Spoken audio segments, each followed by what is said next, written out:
নমস্কার সকলকে, কেমন আছেন সবাই? আশা করি সকলে ভালো আছেন। বিকালে এখন 5টা বাজে। এই কুঁড়ে ঘরটা দেখতে পাচ্ছেন, অসম্ভব সুন্দর। বিকেলবেলা প্রতিদিন পার্কে যত ছেলেপুলে আসে, সেই রকমই আশেপাশে যত কাকিমা, জেঠিমা, ঠাকুমা আসে, ওনারাও এসে একটু একটু করে বসে। তবে ভীষণ আনন্দ পায় জানেন এই রকম যখন আসে। আর এই ছানাপোনাগুলোকে দেখে যেন তাদের মধ্যেও অন্যরকম খুশি তৈরি হয়। এই পার্কটির পাশেই একটি নিমন্ত্রণ ছিল, বাড়ির সকলেরই ছিল প্রায়, তো সকলেই সেখানে গিয়েছিলাম। কিন্তু যাওয়ার সময় এই পার্কটিকে ভীষণভাবে খেয়াল রেখেছে এই দুই ছানাপোনা, সোহাগ আর ঝুম। আমাদের নিমন্ত্রণ প্রায় শেষের মুখে তখন অমনি দুজনা বলে উঠল যে চলো এবার একটু পার্কে আমাদের ঘুরিয়ে নিয়ে আসবে। তাই আবার খাওয়া দাওয়ার পর একটু এই পার্কটিতে এসেছি। তবে দেখছি অসংখ্য ছেলেপেলে এই বিকেলবেলা করে এই পার্কটিতে আসে। আশেপাশে যত ছানাপোনা আছে না কেন, সবাই দেখি এই বিকেলবেলা হলে পরেই নাকি এখানে চলে আসে। দু একজনাকে জিজ্ঞেস করাতে বললো জানেন যে পার্কটি হয়েছে বলে আমরা একটু প্রাণ খুলে আনন্দ করতে পারি। ওই যে ওখানে আবার দাঁড়িয়ে আছে দুজনা মিলে, এখন দোলনা চড়বে। তবে আমাদের হাই রোডের পাশে যে পার্কটি আছে, সেটির দোলনাটা একটু বসার মতো সিট দেওয়া আছে।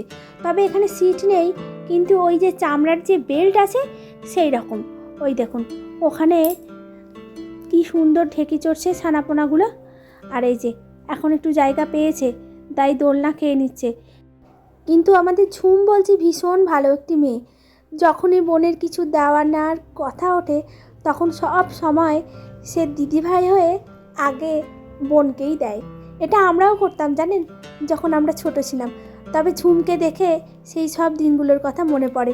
একটি খাবার সব সময় দুই ভাই বোনে শেয়ার করে তবে খেতাম, বা কেউ যদি না থাকতো সেটা আবার তুলেও রাখা হতো। এরপর সোহাগ দেবে আবার দিদিভাইকে দোলনা খেতে। ওই যে বসে পড়েছে। এবার কিছুক্ষণ খাওয়া হয়ে গেলেই দোলনা, তারপর টুকটুক করে ভাবছি বেরিয়ে যাব।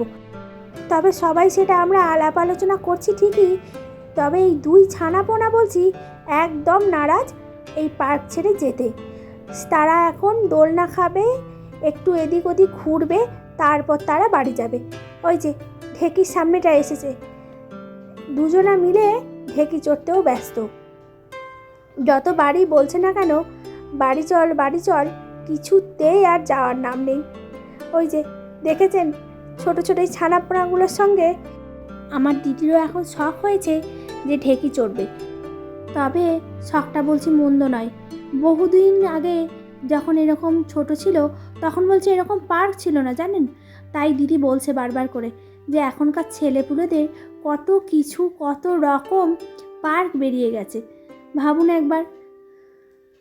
সবাই আজকে ভীষণ খুশি, ভীষণ আনন্দে ভরপুর। মা ওদিকে অপেক্ষা করছে যে কখন আমরা আসব, তারপর মাকে নিয়ে বেরোবো। তবে মাকে এখনও নিমন্ত্রণ বাড়িতেই বসিয়ে রেখেছি। মা ওদের সঙ্গে এত দৌড়াদৌড়ি করতে পারবে না, মায়ের হাঁটুতে ব্যথা।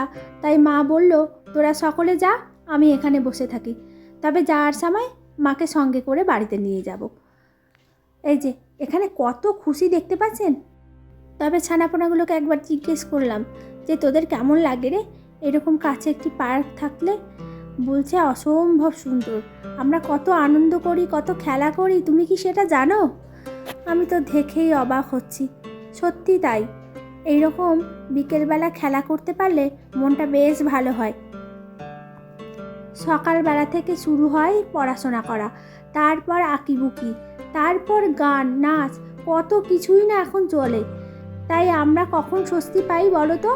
এই পার্কে এলে। পার্কটি যেন আমাদের একটি শান্তির জায়গা। বাহ, এই যে সবাই একসঙ্গে আনন্দ করার মজাই আলাদা, তাই না?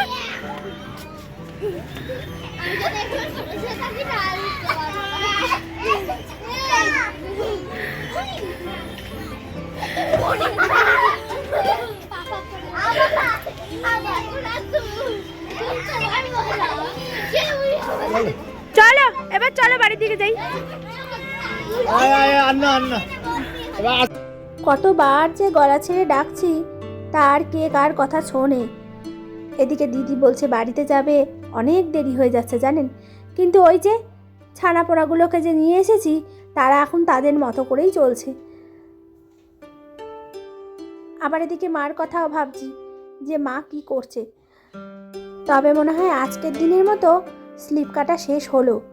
এদিকে ভীষণ একরকম বকা দিল আমার দিদি যে শিগগিরই চ বাড়িতে।